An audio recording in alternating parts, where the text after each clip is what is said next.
The storm clouds had not yet reached the horizon, but the wind already smelled like change, sharp, unsettled, and full of questions.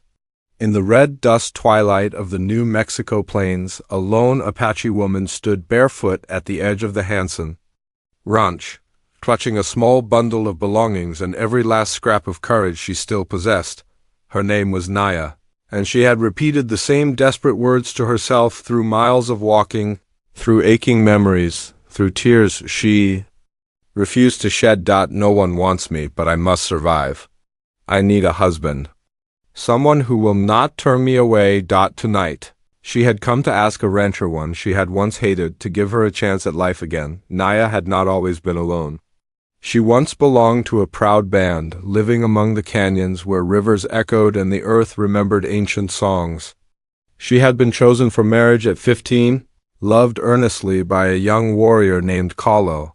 They had planned a life beneath the sun, hunting together, dancing under the moon, but war changed everything. Her people were scattered, some taken, some killed. Her family was gone by the time the battle stopped, when the army forced survivors to reservations. Kahlo returned from one war party without his smile, and Naya learned that love can fade faster than blood dries on the sand. He left with another woman seeking a future Naya couldn't give. Her band no longer wanted her. A childless widow before marriage, a woman thought cursed by abandonment.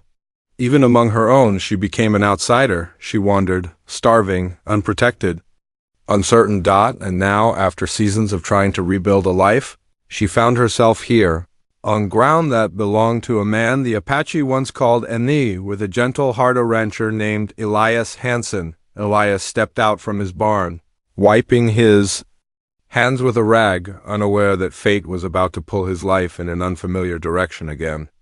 He saw the small figure near the fence and froze, not out of fear, but recognition. "Naya?" he whispered to the wind. He remembered her well. Years ago, during the ugliest days of conflict, Elias had helped save Apache children from hunger, leaving food outside their camps despite warnings from his own people. Naya had been one of those children, fiery-eyed and distrustful, yet brave enough to meet him at the fence and take the bread he risked his life to offer. He walked closer now, careful and slow. She looked far more fragile than the warrior bright. "Girl," he remembered, "what brings you here?" He asked gently. Naya's voice trembled, not from fear, but from the weight of humiliation. I need someone to take me in. No one wants me. My people think I bring bad fortune." She swallowed, her pride clashing with desperation. "You once helped me. Help me again. I will work. I will marry, if you need a wife." The words cracked from her lips like a branch snapping in winter. Elias felt the sting of her pain. He had lost too, his wife in childbirth, his infant son only days later. Years of silence had settled into his bones. He lived, but only in routine, not in hope. "Naya," he said softly, "come inside. You look cold." That night he gave her food, a blanket, and space to breathe, without questions, without judgment. For the first time in years, Naya slept without fear of being driven away at dawn. Weeks turned into quiet months. Naya helped mend fences, tended the garden, and fed orphan calves with hands as steady as her heart tried to be. The ranch workers, men who once would have spat in her shadow, came to respect her strength. Her laughter returned, shy at first, then warm like spring sunlight. But peace is never truly safe when old grudges still roam like wolves. One evening, as orange dusk bled into night, 3 riders approached the ranch led by Thomas Halle, a cattle baron who had lost land and family in earlier Apache raids.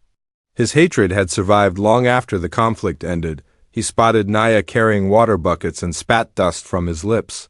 "You harbor vermin now, Elias," he barked. "Indians are trouble. Shame your wife died just for you to take that into your home." Naya froze. The buckets trembled in her hands. Elias stepped forward, jaw clenched. "She is under my protection." "That is enough for you to mind your tongue," Thomas sneered. "Be careful. A woman like that will curse your bloodline. Better men lost everything because of her kind." Naya's heart cracked open again. Later she told Elias through tears she tried to hide, "I should leave. I don't want to bring danger or shame to your home." Elias reached for her hand, something he had not done with any woman since his wife's passing. No one is sending you away. Not ever again. If the world will not stand for you, I will.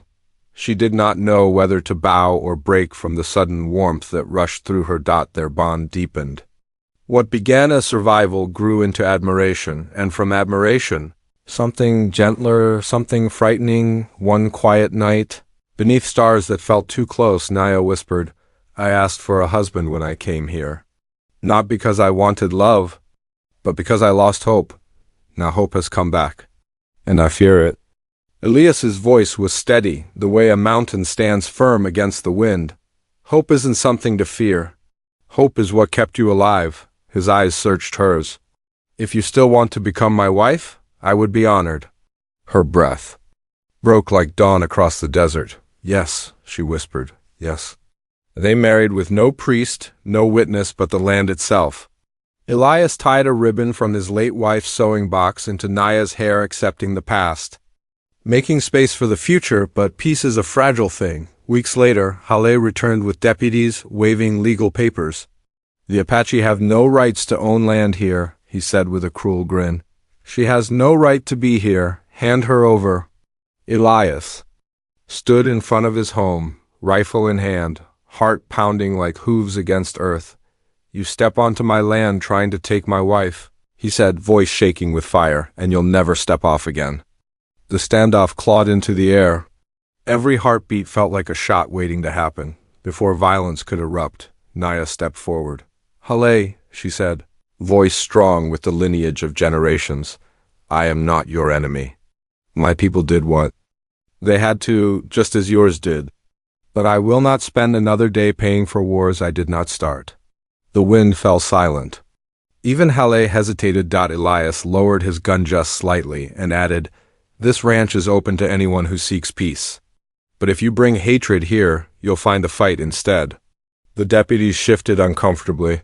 Halle cursed, spat into the dirt, and finally rode away, defeated not by force, but by the strength of two hearts refusing to break. Seasons turned. The land healed, and so did Naya's spirit. She sang while she worked, and sometimes Elias would catch her dancing barefoot in the grass, laughter shining from her like sunlight. When their first child was born, a girl with dark eyes and a fierce scream, Naya held her close and spoke to the child's ancestors, thanking them for guiding her steps when she felt lost. Elias cried openly for the first time in years. Their daughter grew, and a son followed.